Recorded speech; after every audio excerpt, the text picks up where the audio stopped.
Dear students, welcome to सफलता का institute. दोस्तों, खंड शिक्षा अधिकारी और सुपर से संबंधित जो इम्पोर्टेंट क्वेश्चंस या प्रीवियस ईयर्स के जो है पेपर्स वगैरह हैं उनसे संबंधित जो क्वेश्चंस हैं उन क्वेश्चनों के बारे में जो है अभी हम डिस्कस कर रहे थे। तो कुछ टेक्निकल प्रॉब्लम वजह के उससे जो है कुछ क्वेश्चन नहीं हो पाए थे।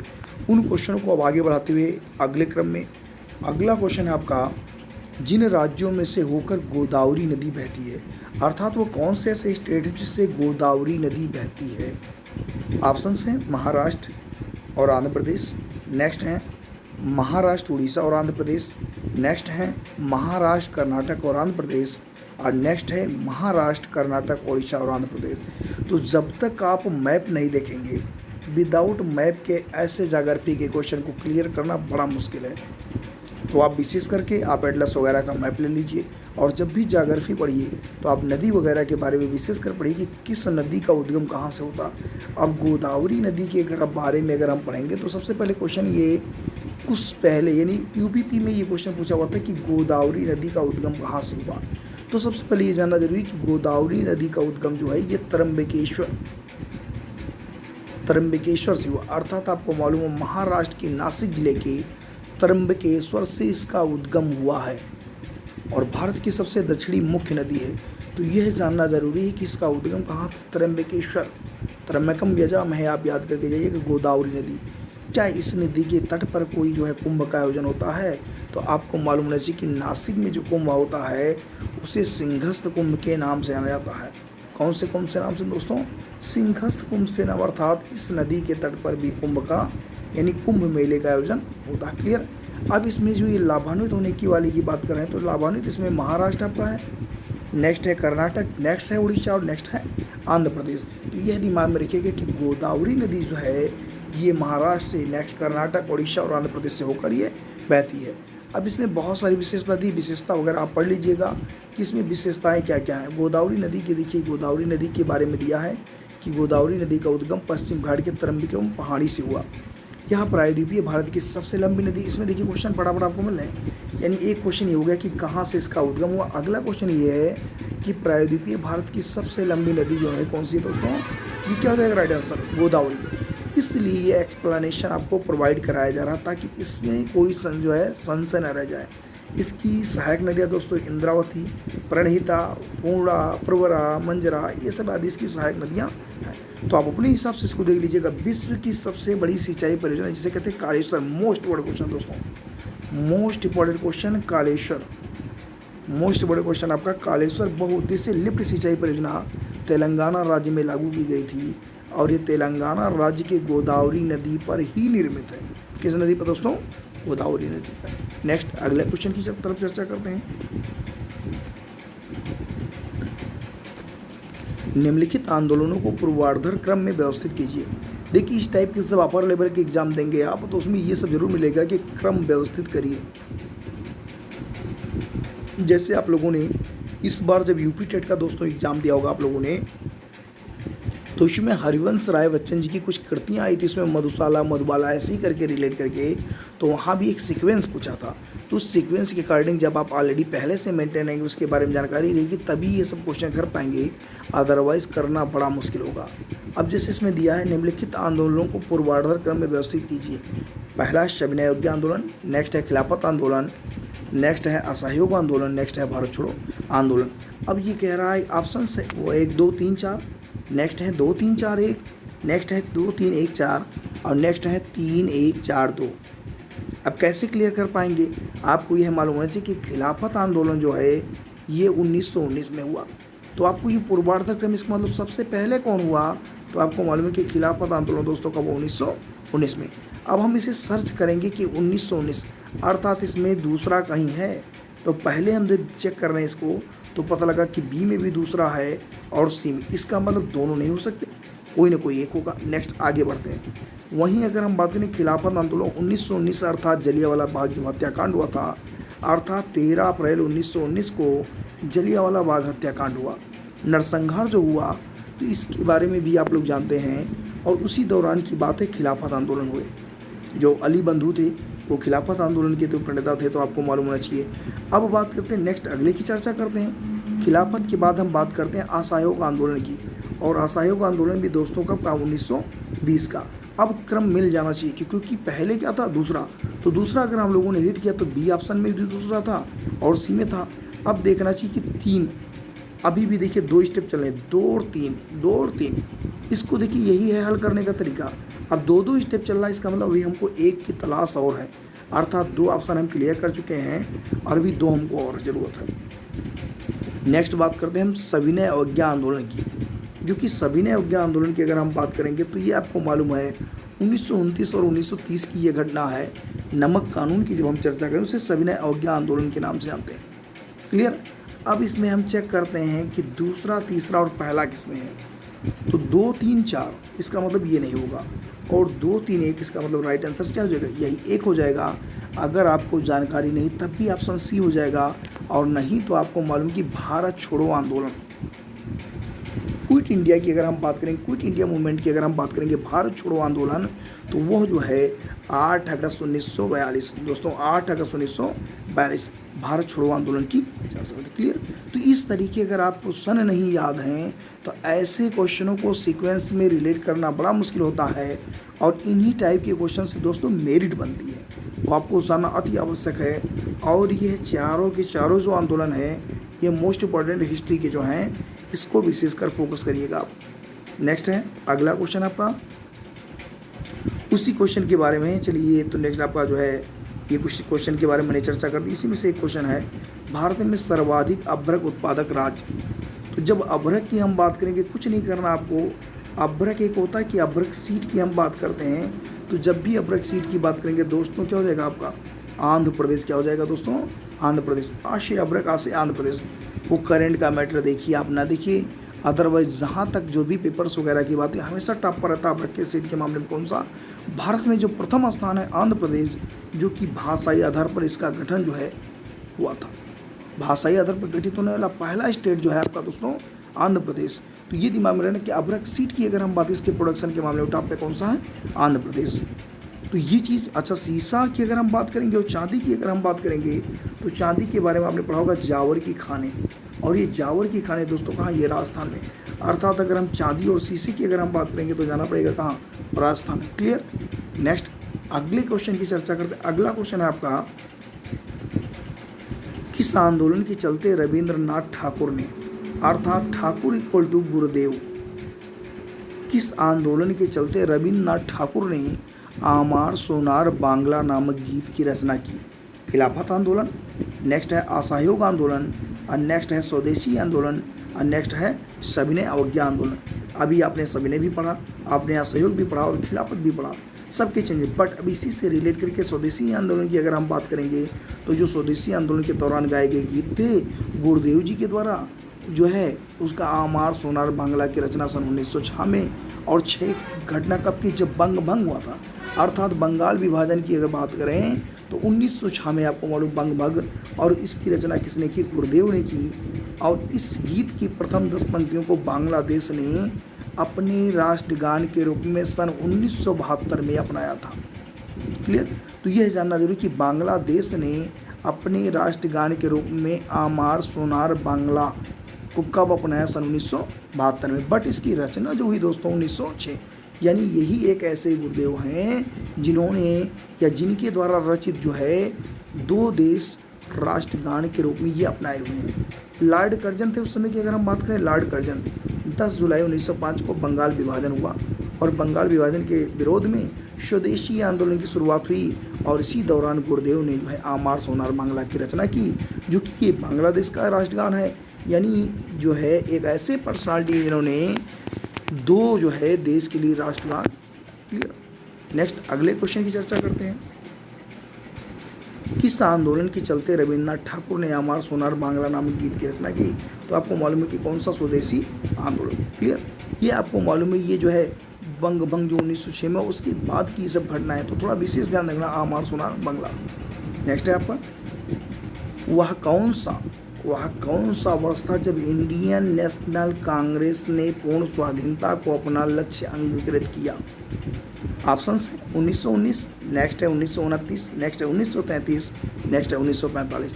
अब बात करते हैं हम कांग्रेस के लाहौर अधिवेशन, जो कि 1929 में जवाहरलाल नेहरू की अध्यक्षता में पूर्ण स्वाधीनता की डिमांड की गई। रीजन ये था कि जब हमारी मांगें पूरी नहीं होती, अर्थात हम पहले द्वैध शासन की बात कर रहे थे, डायरकी की अगर हम बात कर रहे थे, तो हमारी मांगें ना पूरी होने के कारण कांग्रेस का एक लाहौर में अधिवेशन सन 1929 में रखा गया, जो कि जवाहरलाल नेहरू जी द्वारा अध्यक्षता किया गया। उस समय यह हुआ कि अगर हमारी मांगें पूरी नहीं हुई तो हम लोग पूर्ण जो है स्वराज की डिमांड करेंगे। और इसी में मध्य रात्रि के समय यानी 31 दिसंबर 1929, दोस्तों 31 दिसंबर 1929 को मध्य रात्रि को रावी नदी के तट पर, अर्थात लाहौर में रावी नदी के तट पर स्वतंत्रता का प्रतीक तिरंगा फहराया गया और इसे 1930 को पूर्ण स्वाधीनता दिवस मनाया गया। इससे आगे चल कर के हम लोग 26 जनवरी वगैरह के रूप में सेलिब्रेट करते हैं। क्लियर। अगला क्वेश्चन है आपका, ये तो हो गया आपका क्वेश्चन, ये भी हो गया, ये दोबारा रिपीटेड मुझे लग रहे हैं, ये इसी में ऑलरेडी आ गए क्वेश्चन। ये जो है स्लाइड में, जिस वर्ष क्रिप्स मिशन भारत में आया हुआ था, जिस वर्ष क्रिप्स मिशन भारत में आया था, ये आपका ऑलरेडी सिविल में भी पूछा हुआ, IAS में भी क्वेश्चन ये सब आए हुए हैं। नियर अबाउट लगभग 2017 के पेपर में देखेंगे तो क्रिप्स मिशन से रिलेटेड क्वेश्चन आया हुआ कि वह कौन सा वर्ष था जब क्रिप्स मिशन इंडिया पहुंचा। 1928, 1940, 1942 दोस्तों, या 1945। देखिए 1928 में तो स्वाभाविक सी बात हुआ नहीं, 1940 में भी, 1945 राइट आंसर 1942। अभी कुछ समय ही पहले आप लोगों ने 1942 के बारे में पढ़ा, अर्थात अगर हम इंडिया जो है क्विट मूवमेंट की बात करें, भारत छोड़ो आंदोलन की बात करें दोस्तों, तो वो भी 1942 की घटना है। और क्रिप्स मिशन की अगर हम बात करें तो वो भी जो है 23 मार्च 1942 को भारत पहुँचा और नए भारतीय संविधान के निर्माण होने तक भारत की उत्तरदायित्व ब्रिटिश सरकार के हाथों में ही होगा, इसका उद्देश्य था। बट क्रिप्स मिशन वगैरह के संबंधित जो है आपको मालूम है, मुस्लिम लीग और कांग्रेस ने दोनों प्रस्तावों को अस्वीकार कर दिया। गांधी जी ने क्रिप्स मिशन को, ये लिख करके मोस्ट बड़ा क्वेश्चन है कि जो है गांधी जी ने किस मिशन को पोस्ट डेटेड चेक कहा, अर्थात उत्तर दिनांकित चेक, उत्तर दिनांकित चेक, अर्थात गांधी जी ने क्रिप्स मिशन को पोस्ट डेटेड चेक कहा। क्या कहा? पोस्ट डेटेड चेक कहा। क्रिप्स मिशन की असफलता के बाद अगस्त 1942 को बम्बई के अधिवेशन में इंडिया क्विट मूवमेंट अर्थात भारत छोड़ो आंदोलन का प्रस्ताव पास हुआ, जिसे गांधी जी ने डू और डाई, गांधी जी ने जब स्थिति बन गई कि भारत छोड़ो आंदोलन की स्टार्टिंग, तो गांधी जी ने उस समय नारा दिया डू और डाई, करो या मरो। आज आपके सामने ये सिचुएशन है करने या मरने की। तो ऐसे अगर आप टारगेट ये बना लोगे कि किसी भी एग्ज़ाम को अगर बीट करना है तो हम श्योर कर सकते हैं। अगर आपका आत्मविश्वास अगर नहीं है तो आप नहीं कर सकते। डू और डाई, आपको मैं मरने की नहीं कर रहा हूँ, लेकिन बट आप कर सकते हैं। तो डू और डाई के नारे का अगर आप यूज़ करके और किसी भी मूवमेंट में लग जाएंगे, दुनिया का कितना भी बड़ा मूवमेंट हो, सफलता आपके हाथ ज़रूर लगेगी। तो कोशिश करके आप टारगेट अगर बना रखें कि हमें खंड शिक्षा अधिकारी बनना है, तो टीचर बनने से पहले आप अपने इस स्वप्न को पूरा करें। और अगर आपका टारगेट अगर आपकी जो है सोच बहुत अगर अपर लेवल की होगी तो अपॉर्चुनिटी जरूर मिलेगी। थोड़ा सा ध्यान दीजिएगा इन सब बातों पर। नेक्स्ट अगला क्वेश्चन है आपका, ये तो क्रिप्स मिशन वगैरह हो गया, इंडियन नेशनल जो है ये लक्ष्य अंगीकृत हो गया। नेक्स्ट है आपका, देखिए ये इसमें से कुछ संस्थान की वगैरह की बात करेंगे। इसमें से इंपॉर्टेंट क्वेश्चन बनते हैं। Indian institute of sugar technology, Indian institute of sugar technology की अगर हम बात करेंगे दोस्तों, क्या हो जाएगा? कानपुर। और यहीं से शुगर से रिलेट करके जब हम बात करते हैं तो क्वेश्चन बनता लखनऊ का, Indian sugar cane research institute, Indian sugar cane research institute जो है आपका ये लखनऊ में। बस अंतर इतने ये ध्यान देना आपको, ये शुगर टेक्नोलॉजी है और ये रिसर्च इंस्टीट्यूट है, ये अंतर ये कानपुर में, लखनऊ में। Industrial toxicological research centre Lucknow, अगर आप लोग गए होंगे तो आपने देखा होगा कैसरबाग के आसपास ही है। Central Indian medicinal plant organisation, ये भी कहाँ है? Lucknow. Indian toxicological research centre, ये भी कहाँ है? लखनऊ। यानी ज़्यादातर अगर हम यूपी की अगर हम बात करेंगे, उत्तर प्रदेश संबंधी क्वेश्चनों की बात करेंगे, तो जो हेडक्वार्टर्स वगैरह होंगे कहाँ को मिलेंगे? लखनऊ में। नेशनल शुगर इंस्टीट्यूट आपका कानपुर बार बार आ गया। Birbal Sahni institute of palaeobotany, ये भी कहाँ है? Lucknow. Central drug research institute, वो भी कहाँ दोस्तों? लखनऊ। नेशनल बॉटनिकल गार्डन, ये भी कहाँ है? लखनऊ। नेक्स्ट है आपका national bureau of fish genetic resources, Allahabad. Botanical garden of the Indian republic, Noida. Central avian research institute, Bareilly. Most बड़ा क्वेश्चन। पक्षी अनुसंधान संस्थान, Izzat Nagar, Bareilly. Central avian research institute. तो इस टाइप के जो अनुसंधान से या टेक्नोलॉजी संबंधित जो संस्थान की अगर हम चर्चा करते हैं, इसमें विशेषकर लखनऊ वगैरह के बाद कभी चर्चा होती है बरेली, नहीं तो विशेषकर लखनऊ। राष्ट्रीय एड्स शोध संस्थान जहाँ स्थापित वह स्थान कौन सा है? नई दिल्ली। नेक्स्ट है चेन्नई। नेक्स्ट है हैदराबाद। नेक्स्ट है पुणे। तो राइट आंसर दोस्तों क्या जाएगा? पुणे। अर्थात राष्ट्रीय एड्स शोध संस्थान जहाँ स्थित है वह प्लेस कौन सा है? महाराष्ट्र में स्थित है दोस्तों, पुणे, ये वहाँ का है। अगला नेक्स्ट अगर हम बात करें, राष्ट्रीय जो है चिकित्सा विज्ञान अकादमी, नई दिल्ली। राष्ट्रीय आयुर्वेद संस्थान जो स्थित है दोस्तों कहाँ? ये जयपुर में। राष्ट्रीय यूनानी संस्थान दोस्तों कहाँ? ये बेंगलुरु में। तो ऐसे ही ये जो कलेक्शन लेकर के आए, इस कलेक्शंस वगैरह से जो है आप देख करके क्वेश्चनों को नोट करते रहिएगा। अब जैसे सेंट्रल ड्रग रिसर्च इंस्टीट्यूट हुआ लखनऊ, सेंट्रल लेप्रोसी इंस्टीट्यूट जो हुआ वो आगरा। क्लियर। नेक्स्ट अगले क्वेश्चन की तरफ बढ़ते हैं। जहाँ विज्ञान एवं पर्यावरण केंद्र स्थित है, जहाँ विज्ञान एवं पर्यावरण केंद्र स्थित है वहाँ नगर है बेंगलोर। नेक्स्ट है कोलकाता। नेक्स्ट है नई दिल्ली और नेक्स्ट है हैदराबाद। तो राइट आंसर दोस्तों क्या हो जाएगा? नई दिल्ली। अर्थात विज्ञान एवं पर्यावरण केंद्र जो है नई दिल्ली में स्थित है। इंदिरा गांधी निःशस्त्रग्रहणी एवं विकास सम्मान से सम्मानित किया गया और इसकी स्थापना सन 1990 में हुई। अब यही एक क्वेश्चन लिख कर इंदिरा गांधी सांस्कृतिक निःशस्त्रग्रहणी जो पुरस्कार जो है 2018 का था, आपको मालूम होना चाहिए कि मनमोहन सिंह को दिया गया। किसको? मनमोहन सिंह। और यही सेम क्वेश्चन सुपर टेट में ये पूछा गया था कि यह पुरस्कार किसको दिया गया, तो उस समय ये शांत अर्थात मनमोहन सिंह को दिया गया था। वह कौन सा मानव अंग है जिसके रोगग्रस्त हो जाने पर डायलिसिस की आवश्यकता पड़ती है? हृदय, वृक्क, यकृत या फुफ्फुस। तो आजकल आप लोगों ने एक सुना होगा बार बार डायलिसिस की चर्चा, तो डायलिसिस कराने के दिन तो डायलिसिस जानना भी जरूरी कि वाटर जो है ये डायलिसिस है क्या। तो डायलिसिस जो है, तो इसको जो है डायलिसिस कराने का सिस्टम जो है, जब आपके वृक्क कार्य करना बंद कर दें, ऐसी सिचुएशन में जो आर्टिफिशियल जो है वृक्क के माध्यम से जो कार्य कराए जाते हैं या ब्लड का फिल्ट्रेशन जो होता है उसे कहते हैं डायलिसिस। क्या कहते हैं? डायलिसिस। अर्थात कृत्रिम रक्त शोधन विधि।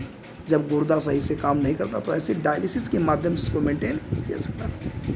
वृक्क आपको मालूम, किडनी की बात करेंगे तो सेम के बीज का आकार का भूरे रंग का, इससे नहीं मतलब विशेषकर, बट ये दिमाग रहे कि वृक्क के मुख्यतः कितने कार्य होते हैं? 2 कार्य होते हैं, उत्सर्जन और पराशरण और नियमन।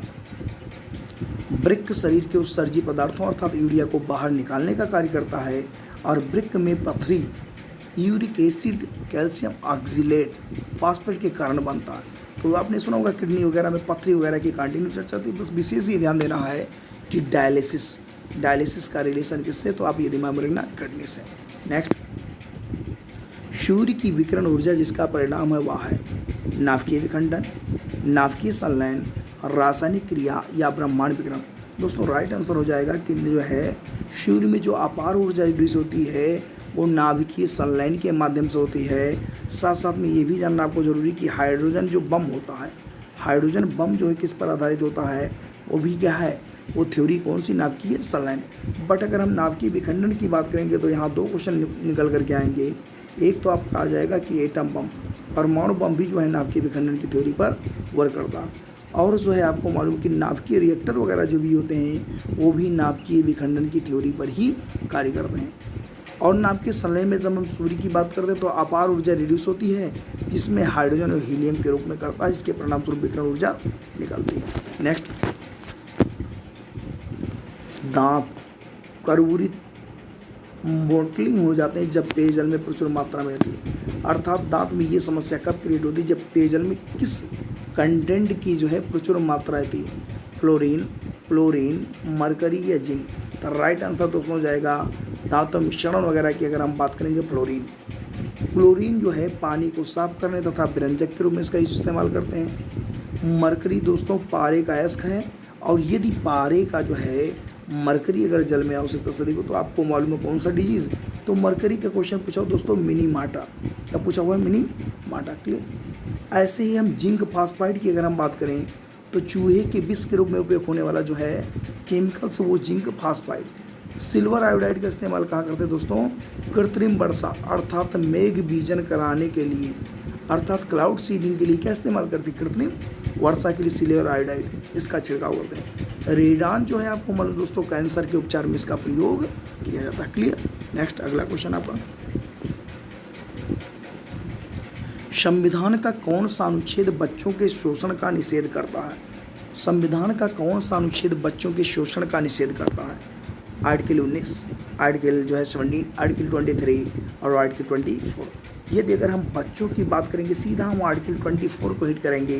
अनुच्छेद 24 का संबंध है, अनुच्छेद सीधा आप दिमाग में रखिएगा कि आर्टिकल 24 इक्वल टू 14 वर्ष, 24 में क्या दिया गया 14 वर्ष, अर्थात 14 वर्ष के कम आयु के जो है किसी भी बालक को कारखाने या माइंस वगैरह में आदि में यानी कोई भी डेंजरस प्लेसेस वगैरह होंगे इसमें नियोजित नहीं किया जाएगा।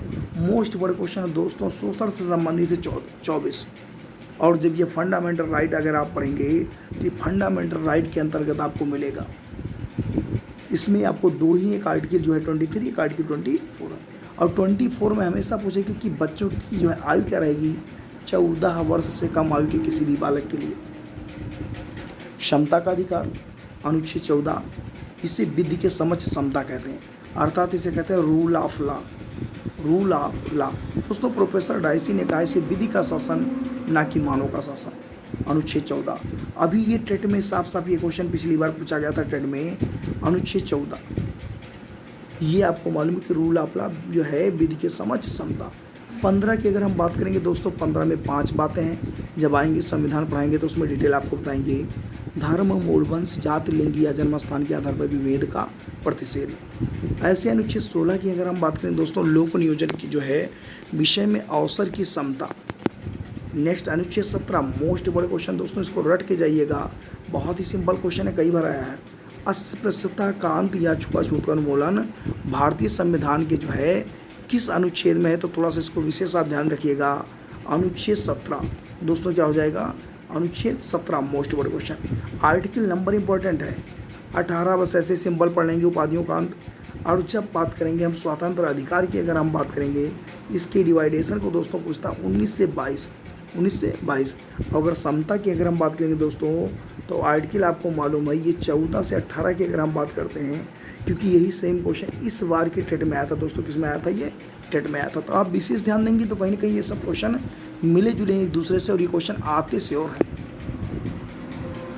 अनुच्छेद 19 की अगर हम बात करेंगे वाक स्वातंत्र आदि विषय कुछ अधिकारों का संरक्षण, 19 यानी प्रेस की जो स्वतंत्रता है आर्टिकल 19 में ही इसको उल्लेख है। अनुच्छेद 20 अपराधों के लिए दोष सिद्धि के संबंध में संरक्षण, अपराधों के लिए दोष सिद्धि के संबंध में जो संरक्षण वो प्रोटेक्शन दोस्तों कहाँ प्राप्त है, आर्टिकल 20 में 3 है। जब आर्टिकल हम 20 की डिवाइडेशन करेंगे तो उसमें 3 मिलेंगे, बट अभी नहीं करेंगे, जब हम कॉन्स्टिट्यूशन पढ़ाएंगे तब डिटेल करेंगे। अनुच्छेद 21 provision of life and personal liberty, प्राण एवं दैहिक स्वतंत्रता का यहाँ भी प्रोटेक्शन प्राप्त है। नेक्स्ट आपका शोषण के विरुद्ध अधिकार दोस्तों, शोषण के विरुद्ध अधिकार में अनुच्छेद 23 मानव के दुर्व्यापार और बलात्श्रम का प्रतिषेध है, किस आर्टिकल में 23।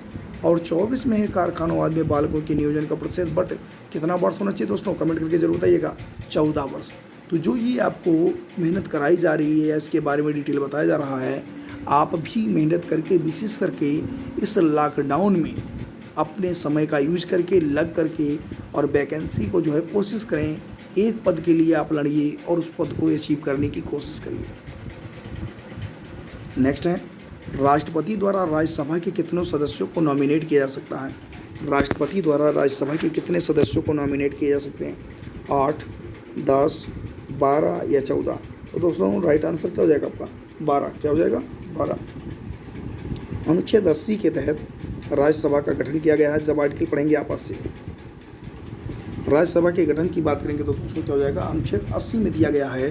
और उसमें नॉमिनेट की अगर हम बात करेंगे दोस्तों कितने, यानी जो प्रेसिडेंट है वो कितने को नॉमिनेट करेगा दोस्तों, 12 को, और कितने क्षेत्रों में, 4 क्षेत्रों में दोस्तों नॉमिनेट करेगा। आपको मालूम है साहित्य, विज्ञान, कला और समाज। तो आप ये मत सोचिएगा कि नहीं सचिन तेंदुलकर को भी नॉमिनेट किया गया है तो खेल तो है ही नहीं दोस्तों। कला के क्षेत्र में दोस्तों खेल भी क्या है, एक कला है। तो इस क्षेत्र में यानी अर्थात आपको यह ध्यान देना, बस बहुत ही सिंपल क्वेश्चन की चर्चा करें। राष्ट्रपति कितने मेंबर को, कितने 12, और कितने क्षेत्रों में 4, और कौन करेगा, प्रेसिडेंट करेंगे। और अनुच्छेद 80 के तहत राज्यसभा का गठन किया गया है। क्लियर। राज्यसभा में दोस्तों अधिकतम सदस्य संख्या आपको मालूम कितनी हो सकती है, 250। डिवाइडेशन की बात करेंगे तो दोस्तों मालूम 238 प्लस 12, अर्थात 238 और 12 टोटल कितने हो गए दोस्तों, 250। और यही 12 नॉमिनेट मेंबर हैं। कितने हैं, 12 नॉमिनेट मेंबर हैं। वर्तमान में राज्यसभा में 245 सदस्य संख्या, जबकि अधिकतम कितनी हो, 250। और 12 सदस्यों को नॉमिनेट करेंगे और 238 क्या होंगे, निर्वाचित होंगे। वर्तमान में उत्तर प्रदेश से राज्यसभा सदस्यों की संख्या की अगर हम बात करें दोस्तों कितने हैं, 31, कितने 31। अनुच्छेद 331 के तहत राष्ट्रपति लोकसभा में 2 एंग्लो इंडियन को नॉमिनेट, यानी अगर हम बात करेंगे एंग्लो इंडियन की, आंग्ल भारतीय समुदाय की, तो आर्टिकल 331 में नॉमिनेट कर सकते हैं कितने मेंबर को दोस्तों, 2 मेंबर।